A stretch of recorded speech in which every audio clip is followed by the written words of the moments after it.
So to change the global typography settings on your website, there are a few classes we need to change. First one is the very first class you have in the class manager. Just change the typeface here to any font you want, and it should be regular or light, so 300 or 400 weight option. So let's say I want to use Merriweather, and we can try a regular one, or sometimes a light version is also good, so something like 300 weight.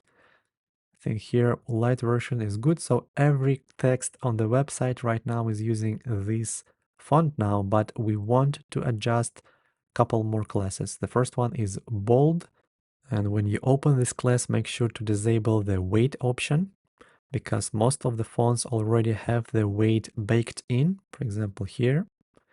So I will be using the bold or black version of the Merriweather. So I think black will look the best here.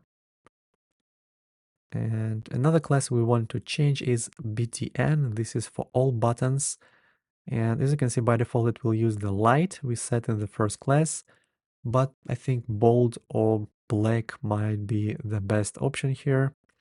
So I think black is too bold. So I think bold will be perfect. Sometimes bold or medium work the best. So by changing 3 of these classes, we have changed the font for every element on our website.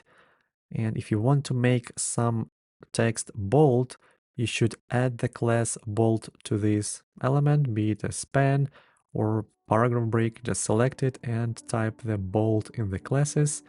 And if you want to disable it, just select it again and remove the bold class.